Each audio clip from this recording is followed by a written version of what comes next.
जय जय शंकर हर हर शंकर जय शंकर हर हर शंकर जय जय शंकर हर हर शंकर जय शंकर हर हर शंकर जय जय शंकर हर हर शंकर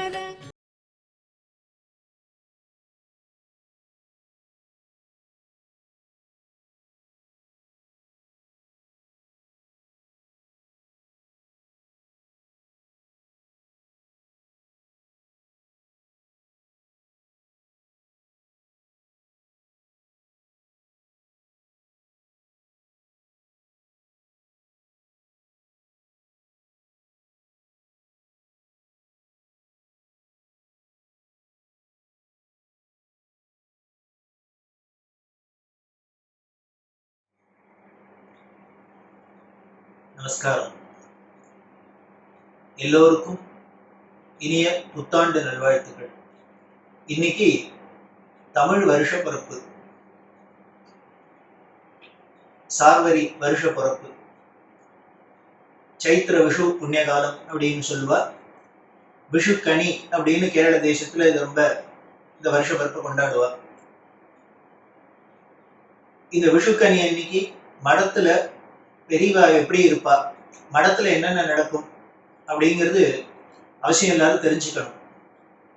இந்த வருஷ பிறப்பு அப்படிங்கிறது நமக்கு வருஷ ஆரம்பம், என்னைக்குமே ஒரு ஆரம்பம். அதுவும் இந்த வருஷம் ஒண்ணு ஆரம்பிக்கிறது அப்படின்னா அன்னைக்கு பகவத் ஸ்மரணையோட ஆரம்பிச்சு நல்ல சுபமான பொருட்கள்லாம் தரிசனம் பண்ணி நல்ல எண்ணத்தோட இருந்து இந்த வருஷம் நல்லபடியா போகணும், இந்த வருஷத்துல நல்லபடியா எல்லாம் நல்லதே நடக்கணும், எல்லாரும் சௌக்கியமா இருக்கணும், ஆரோக்கியமா இருக்கணும், சந்தோஷமா இருக்கணும் அப்படின்னு பிரார்த்தனை பண்றதுதான மரபு. அந்த மரபுப்படி சைத்திர விஷு அன்னைக்கு, இந்த விஷுக்கனி அன்னைக்கு எப்படி மடத்துல என்னென்ன நடக்கும், பெரியவா எப்படி இருப்பா அப்படிங்கிறத பார்க்கணும். அதுல சில முக்கியமான விஷயங்கள்லாம் இருக்கு. அதுக்கு இம்பார்ட்டன்ஸ் என்ன, அதை நாம இத்தனை நாள் அதை பத்தி தெரிஞ்சுக்கல, கடைபிடிக்கலனாலும் இனிமே இந்த வருஷத்திலேருந்தாலும் இதெல்லாம் நாம கடைபிடிக்கணும் அப்படிங்கிற ஒரு சம்பிரதாயத்தை ஏற்படுத்திக்கணும். விஷுக்கனிக்கு நாள் ராத்திரியிலேருந்து இந்த பாலக்காடு சேர்ந்த பக்தர்கள்லாம் இருப்பா. இந்த கேரள தேசத்துல தானே இந்த விஷுக்கனிங்கிறது ரொம்ப விசேஷமா இருக்கு. இந்த பாலக்காட்டு பக்தர்களான முரளிஸ்கேப் மீனாட்சி மாமி, பொன்னம்மா பாட்டி இப்படின்னு இருந்தா, இது மாதிரி இருக்கிற பல பாலக்காட்டு பக்தர்கள்லாம் சேர்ந்து நாளே ராத்திரி வந்து பெரியவா மேனால படுத்து நிற்பா. மேனாக்கு பக்கத்துல ஒரு பெரிய நிலக்கண்ணாடியை வச்சு அதுக்கு முன்னால கனி வகைகள், எல்லா பழங்கள் வகைகளும் வைக்கிறது. அதுல குறிப்பா பலாப்பழம் வைப்பா, வெள்ளரி பழம் வைப்பா, இந்த கரிகால்லாம் வைப்பா, அரிசி பருப்பு முதலான மங்கள திரவியங்கள்லாம் வச்சு அந்த கண்ணாடிக்கு புஷ்பத்தினால அலங்காரம் பண்ணி இந்த புடலங்காயெல்லாம் தொங்க விட்டு அதுக்கு மேல சரக்கொன்னைய வச்சு தீபம் ஏற்றி வச்சு அந்த கண்ணாடிக்கு முன்னால 5 முகத்துல ஒரு தீபம் ஏற்றி வச்சு இத்தனையும் ராத்திரியே ரெடி பண்ணி வச்சிருவா. இது அன்னைக்கு வருஷ பிறப்பு கண்ணை முழிச்சோன்னு இந்த கனி தரிசனம் பண்ணணும், இதைத்தான் முதல்ல இது முகத்துலதான் முழிக்கணும் அப்படின்னு ஒரு சம்பிரதாயம். அதனால பெரியவா ஏந்தனோன்னு அதை பார்க்கணும் அப்படிங்கிறதுக்காக இது அத்தனையும் ரெடி பண்ணி வச்சிருப்பா. காத்தால பெரியவா ஏந்தனோன்னு எப்பொழுதும் போல 3 மணிக்கு ஏந்திருக்கிறது அது வழக்கம். நாள் ராத்திரியிலேருந்தே கூட்டம் கூடிடும். சங்கீத வித்வான்கள்லாம் வந்திருப்பா. இப்படி ஏகப்பட்ட கூட்டமா இருக்கும். எல்லாரும் ரெடியா காத்துருப்பா. பெரியவா முதல்ல விஷுக்கனியை பார்க்கணும் அப்படின்னா நாம எல்லாரும் பக்தால எது காத்து நிற்பாங்க, அப்படி பார்க்கிற பெரியவாளை தரிசனம் பண்ணணும். அது இன்னும் பெரிய விசேஷம் இல்லையா? விஷுக்கனியை தரிசனம் பண்ணாலே வருஷத்துக்கு வருஷ பிறப்பு ரொம்ப நல்லதா சுபமா இருக்கும்னா, அப்படி விஷுக்கனியை தரிசனம் பண்ற பரமேஸ்வரனான பெரியவாளை தரிசனம் பண்றது அப்படிங்கிறது அதை விட இன்னும் ரெட்டிப்பு சுபம், பரமானுகிரகம். அதனால எல்லா ஜனங்களும் ரெடியா காத்து நிற்பா. 3 மணிக்கு எழுந்துனோன்னு பெரியவா நேர அந்த கண்ணாடிக்கு முன்னால போய் கண்ணாடியில தன் முகத்தை பார்த்துப்பா. அந்த பிரதிபிம்பத்தை பார்க்கணும். இந்த பிரதிபிம்பத்தை பார்க்கறதே பெரியவா பார்க்கறதே கூட இருக்கிற சிஷ்யாலாம் எல்லாரும் தெரியவா இல்லையா? அப்போ ஒரு சமயம் பெரியவா சொல்றா, இந்த கண்ணாடியில என்ன நான் தான் தெரியறேன்னு நினைச்சுட்டா எல்லாருமா சேர்ந்து நீங்களும் தெரியறீங்களே, எல்லாருமா தெரியறதே கண்ணாடியில அப்படின்னா. இது ஒரு பெரிய அத்வைத தத்துவத்தை பெரியவா ஒரு சூச்சகமா உணர்த்தினதா இருந்தது. அந்த கண்ணாடியில பெரியவா பிம்பத்தோட என்ன இருக்குன்னு நீங்க எல்லாரும் சேர்ந்து தெரியுறீர்கள் அப்படின்னா எனக்குள்ளேயே எல்லாரும் இருக்கீள் எல்லாம் ஒன்னா இருக்கு, பரம அத்வைதமா இருக்கு அப்படிங்கிறத குறிப்பால உணர்த்துறாப்புல இருக்கு. அந்த கண்ணாடியில பாப்பா, தீபத்தை பாப்பா, அப்புறம் வச்சிருக்கிற அந்த சாமான்களை எல்லாத்தையும் பாப்பா. எல்லாத்தையும் பார்த்துட்டு அதுக்கப்புறம் என்ன பண்ணுவா, காயினா மாத்தி ஒரு தட்டு நிறைய வச்சிருப்பா. அந்த காயினை பெரியவா தன் கையால எடுத்து தொட்டுட்டு அன்னைக்கு மட்டும் எல்லாருக்கும் தன் கையால காயின் கொடுப்பா. பெரியவா கையால ஒரு பணம் வாங்கிக்கிறது அப்படின்னா எவ்வளவு பெரிய விசேஷம். பெரியவா கையால அனுகிரகம் பண்ணி அத்தனை பேருக்கும், வரவா அத்தனை பேருக்கும் தங்கையாலேயே பணத்தை கொடுப்பா. அதுக்கப்புறம் தான் பெரியவா கொட்டாய்க்கு போய் அவளுக்கு பல் தேய்க்கிறது சுத்தி எல்லாம் பண்ணிட்டு மற்றபடி எல்லாம் நடக்கும். அதுக்கப்புறம் உடனே ஸ்நானம் பண்ணிட்டு உடனே காமாட்சி கோவில் போய் கோவில்ல தரிசனம் பண்றது, அம்பாளை தரிசனம் பண்றது, அப்புறம் சந்திரமௌலீஸ்வரர் பூஜை நடக்கும். இப்படி மடத்துல அன்னை முழுக்கலும் இருக்கும். அதுக்கப்புறம் பூஜையெல்லாம் முடிஞ்சோடனே பஞ்சாங்க படனம் அப்படின்னு, புது வருஷம் வருது இல்லையா, அந்த புது வருஷத்துல அவசியம் பஞ்சாங்கம் வாங்கணும். அவளுக்குன்னு வீட்டுக்குன்னு ஒரு அனுஷ்டானத்துக்குன்னு ஒரு பஞ்சாங்கம் இருக்கும்.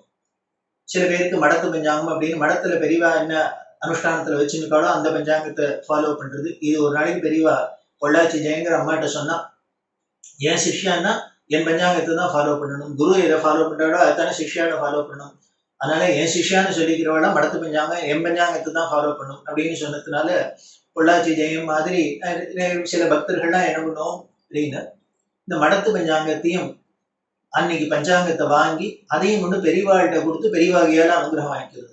இந்த வருஷம் நல்ல வருஷமா இருக்கணும், இல்ல இருக்கிற நாள் எல்லா நாளும் நல்ல நாடா இருந்து எல்லாம் சுபதினமா இருந்து எல்லாருக்கும் அனுகிரகம் கிடைக்கணும் அப்படிங்கிறதுனால பெரியவாள்கிட்ட கொண்டு பஞ்சாங்கத்தை கொடுத்து பெரியவாகையால பஞ்சாங்கத்தை ஆசீர்வாதம் வாங்கிக்கிறது, அவாகையால காயின் வாங்கிக்கிறது, பணம் வாங்கிக்கிறது.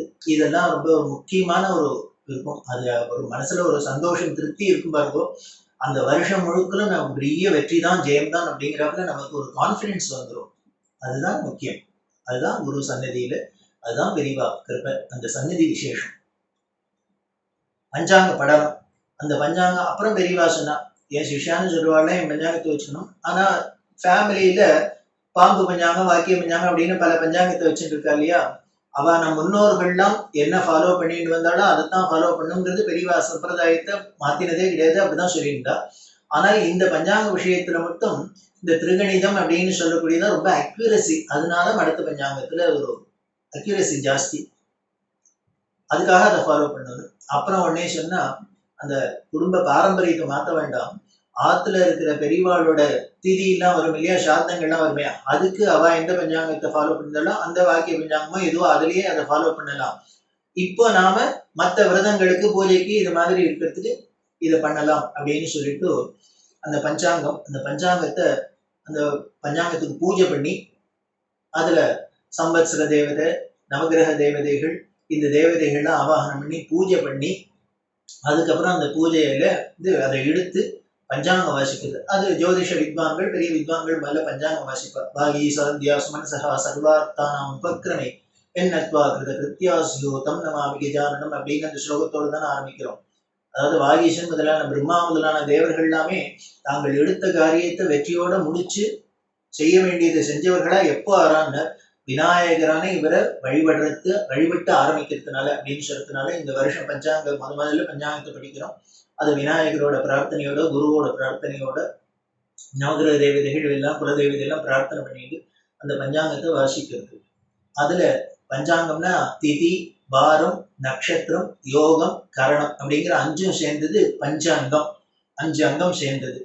திதினா எல்லாருக்கும் தெரியும், பிரதமையிலேருந்து பௌர்ணமி வரைக்கும், பிரதமையிலேருந்து அமாவாசை வரைக்கும். அதாவது ஒரு மாசத்தை 2 பட்சமா பிரிச்சிருக்கா, 15 நாள் 15 நாளா பிரிச்சிருக்கா இல்லையா, அதுதான் கிருஷ்ணபக்ஷம் சுக்லபக்ஷம் அப்படிங்கிறமே. அது மாதிரி அது திதி. வாரம் அப்படின்னா எல்லாருக்கும் தெரியும், கிழமை, ஞாயிற்றுக்கிழமை, திங்கள், செவ்வாய், புதன், வியாழன், வெள்ளி, சனி அப்படின்னு இருக்கு. அந்த 7 நாள் 7 திதி, 15 திதி, 7 கிழமை, நட்சத்திரங்கள் 27, அஸ்வினி முதல் ரேவதி வரை நட்சத்திரங்கள். அப்புறம் யோகம், இந்த யோகம்ங்கிறது விஷ்கும்பம் அப்படிங்கிறதுலேருந்து ஆரம்பிச்சு வைத்திருதி அப்படிங்கிற வரைக்கும் 27 யோகம். எப்படி 27 நட்சத்திரமோ அது மாதிரி 27 யோகம். கரணம் அப்படிங்கிறது 11 கரணம். அந்த 11 கரணத்திலையும் சரம், ஸ்திரம் அப்படின்னு அதை 2ஆ பிரிச்சிருக்கு. சரம்னாக்க நகர்றது, ஸ்திரம்னா அப்படியே இருக்கிறது. அந்த 11ல 7 சரம் 4 ஸ்திரம். அதுல பவம் டு பத்ரம்னா சரம்ங்கிற கரணம், சகுனை டு கிம்ஸ்துக்ரம் அப்படிங்கிறது ஸ்திர கரணம். இப்படி இந்த 5ம் சேர்ந்தது பஞ்சாங்கம். இது பஞ்சாங்கத்துல பார்த்தீங்கன்னாலே ஒவ்வொரு டேட்லயும் அது அத்தனையும் போட்டிருக்கும். நாம அது என்னன்னே தெரியாதே நினைச்சுட்டு இருக்கோம். பஞ்சாங்கம் பார்க்குற பழக்கம் அவசியம் வரணும். ஏன்னா சில பேருக்கு அமாவாசை இன்னைக்குன்னு தெரியல, புளியார் சதுர்த்தி இன்னைக்குன்னு தெரியல, ஏகாதசி இன்னைக்குன்னு தெரியல, எப்ப என்ன பண்ணணும்னு தெரியல. நமக்கு அன்னைக்குதான் விபரீதமா ஏதான காரியங்கள்லாம் பண்ணிடுறோம் இல்லையா? அப்படி இருக்கக்கூடாது. காத்தால ஏந்துனோன்னு பெரியவாள்கிட்ட எப்போதுமே பழக்கம் உண்டு. ஏந்துன்னு பெரியவா வந்து பல்லு தேய்ச்சிட்டு வந்து உட்கார்ந்துனோன்னு விபூதி இட்டுனோன்னு இருக்கிற ஒருத்தர் அந்த பஞ்சாங்கத்தை எடுத்து அன்னி பஞ்சாங்கத்தை படிக்கணும். அன்னைக்கு என்ன வருஷம், என்ன ருது, என்ன மாசம், அன்னி டேட் என்ன, அன்னி டேட்ல என்ன கிழமை, என்னென்ன நட்சத்திரம் இருக்கு, என்னென்ன இருக்கு அப்படின்னு பார்த்து படிச்சு விட்டோம்னா இது தினம் நம்ம பார்த்தோம் அப்படின்னால் நம்மளோட அனுஷ்டானத்துக்கு ஒரு கர்வம் இருக்காது. ராஜாக்கள் காலத்துல பூர்வீகத்துல என்ன பண்ணியிருந்தாங்க, இப்படி ஒவ்வொருத்தருக்கும் இந்த பஞ்சாங்க அன்னன்னைக்கு தெரியணும், அனுஷ்டானத்துக்கு சௌரியமா இருக்கணுங்கிறதுக்காக ஒவ்வொரு கிராமத்திலையும் ஜோதிஷர்கள்லாம் வச்சு அவ அன்னன்னைக்கு கணிப்பா. கணிச்சுட்டு வீடு வீடா போய் இந்த ஓலையை அவ படிச்சு சொல்றது. அப்படி படுறவாளுக்கு பேர் தான் அந்த ஜோதிஷத்துக்கு வந்து பஞ்சாங்காரான்னு சொல்றோம் இல்லையா? அதுக்கு ராஜா மானியங்கள்லாம் கொடுத்து அப்படி அனுஷ்டானத்துக்காக பஞ்சாங்கத்தை பண்ணா பெரியவா தெய்வத்தின் ஒரு சொல்ற. அப்படி எல்லாம் நடந்திருந்தது. அப்புறம் இந்த பிரிண்டிங் மிஸ் வந்ததுக்கு அப்புறம் என்னென்ன ஒரு வருஷம் முழுக்கலும் பஞ்சாங்கத்தை பிரிண்ட் பண்ணி அதை ஏதோ வாங்கி உள்ளுக்குள்ள வச்சிருமே வழியா அதை திறந்து கூட பார்க்கறது இல்லை. அதனால என்ன ஆயிடுதுன்னு என்ன நாடு, என்ன கிழமை, என்ன விசேஷம் அப்படிங்கிறது கூட தெரியாத போயிடுது. அப்படி பிரிண்ட் பண்ணின பஞ்சாங்கமா இருந்தா கூட அது வருஷ பண்ணி பூஜை பண்ணி அன்னன்னைக்கும் கார்த்தால ஏந்தணும்னு சுவாமிகிட்ட அந்த பஞ்சாங்கத்தை படிக்கிறது அப்படின்னு வச்சுக்கிறோம். அதுல இன்னைக்கு இந்த சார்வரி வருஷம் இருக்கே, இன்னி பஞ்சாங்கத்துல இன்னைக்கு என்னங்கிறத படிச்சுடுறேன். என்ன பெரியவா சொன்னதுக்காக. ஸ்வஸ்தி ஸ்ரீ சார்வரி நாம சம்பத்சரம், உத்தராயணம், வசந்த ரது,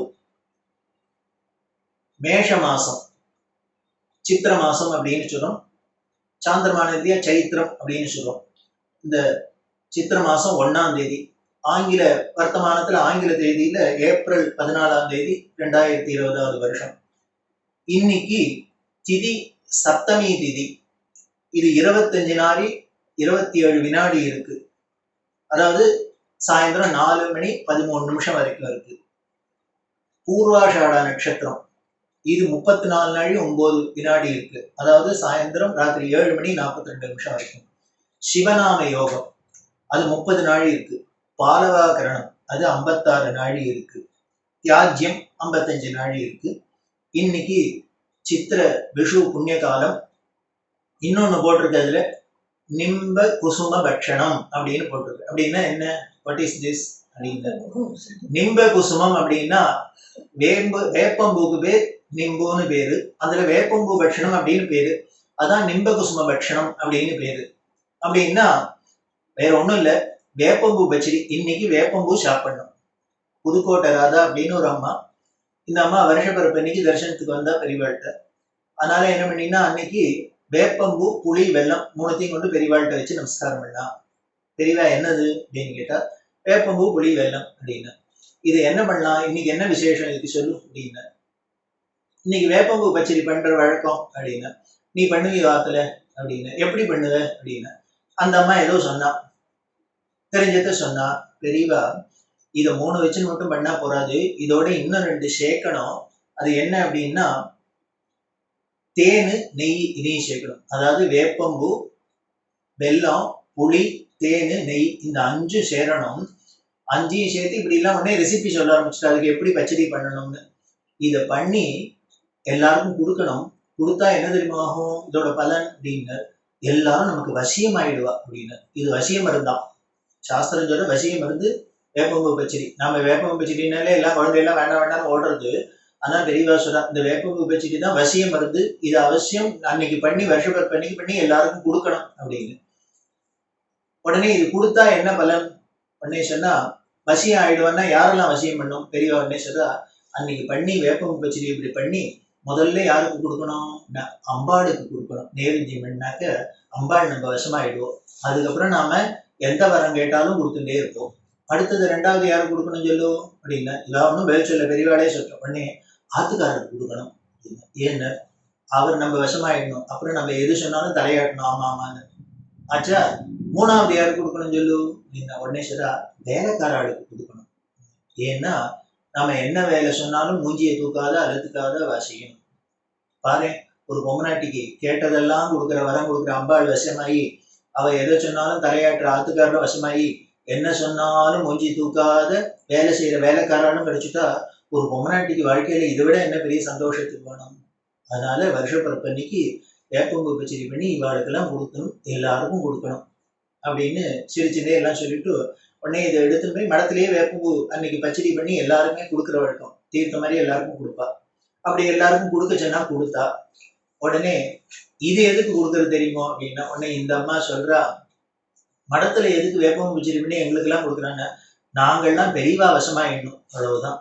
அப்புறம் இந்த மடத்துக்கு அடிமையா இருக்கணும், மடத்துக்கு தாசர்களா இருக்கணும், மடத்துக்கு வசமாயிடணும், எங்களுக்கு பெரியவா வசமாயிடணும், பெரியவாக்கு வசமா நாங்க ஆயிடணும். அதனாலதான் மடத்துல எங்களுக்கு வேப்பம்பூ பச்சடிக்கு இந்த பிரசாதம் கொடுக்குறாங்க. பெரியவா சிரிச்சுட்டு அப்படியே எல்லாரும் க்ஷேமமா இருக்கும் அப்படின்னு ஆசீர்வாதம் பண்ற. இப்படி அந்த வருஷ பிறப்பன்னைக்கு அவ்வளவு கோலாகலமா இருக்கும். அந்த பெரியவா அன்னைக்கு வரவாளுக்கு அத்தனை பேருக்கும் ஆசீர்வாதம் பண்ணிட்டு அதுல இருக்கிற ஒவ்வொரு சாமானுக்கும் அர்த்தம் இருக்கு. வெள்ளரிப்பழம் எதுக்கு வைக்கிறா அப்படின்னா திரம்பகம் இஜாமிலே சுகந்தியம் புஷ்டிவர்தம் உருவாரதம் இவபந்தனான் மிருத்தியோர் முக்ஷியமாவதார். அந்த வெள்ளரி பழம் தான் எப்படி இருக்குங்க, அப்படியே வெள்ளரிப்பழ முக்தின்னு சொல்றாரு இல்லையா, அது மாதிரி நமக்கு மோட்சத்தை கொடுக்கக்கூடியது, காமிக்கக்கூடியது. பொன்னப்பூ ஒரு பக்தர் கொண்டு வந்தார். அவரை பார்த்துட்டு சொல்ல, இது பரமேஸ்வரன் ரொம்ப பெரிய, ஏன் தெரியுமோ எனக்கு தெரியல அப்படின்னா உடனே அதை பிரிச்சு காமிக்கிறா.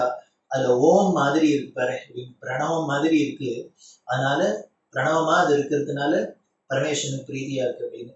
இப்படி அந்த விஷுக்கனியில ஏன் ஸ்பெஷலா பலாப்பழம் வைக்கிறா, ஏன் வெள்ளரி பழம் வைக்கிறா, ஏன் கொன்னப்பூவை கொண்டு வைக்கிறா, இதுக்கெல்லாம் ஒவ்வொன்றத்துக்கு அர்த்தம் சொல்லி, வாழ்க்கைங்கிறது எல்லாம் அறுசுவையும் சேர்ந்ததுதான் வாழ்க்கை. எப்ப பாரு தெரிச்சுட்டே இருக்காது, எல்லாம் கலந்துருக்கும் அப்படிங்கிற குறிப்பால உணர்த்துக்கு அந்த வருஷ பிறப்பன்னைக்கு இந்த நிம்ப குசும பட்சணம் அப்படின்னு சொல்ற வேப்பம் பச்சடி முதலாலாம் முன்னோர்கள்லாம் சொல்லி வச்சிருக்கா. இதெல்லாம் அவசியம் ஃபாலோ பண்ணணும். நாம அப்படி அனுஷ்டானம் எல்லாம் பண்ணிட்டு க்ஷேமமா இருக்கணும் அப்படின்னு பெரியவா ஆசீர்வாதம் பண்ற. இந்த புது வருஷ சுபதினத்துல அப்படி நமக்கெல்லாம் இருந்து வாழ்ந்து காமிச்ச அனுகிரகம் பெரியவாளை நினைச்சிருந்து அந்த பெரியவா அனுகிரகத்துல அவ சொன்னதெல்லாம் நாமும் கடைபிடிச்சிருந்து பெரியவாளுக்கு நாம வசமாயி, பெரியவா நமக்கு வசமாயி எப்பொழுதும் நாம ஆனந்தமா இருக்கணும் அப்படின்னு சொல்லி எல்லாருக்கும் இனிமையான புத்தாண்டா இருக்கட்டும். இப்படி உலகத்துக்கு பெரிய பயங்கரமா வந்திருக்கிற இந்த வியாதி வெக்க முதலான இந்த உபாதைகள்லாம் போய் நாம எல்லாரும் ஆரோக்கியமா ஐஸ்வர்யத்தோட க்ஷேமமா இருப்போம் அப்படின்னு பிரார்த்தனை.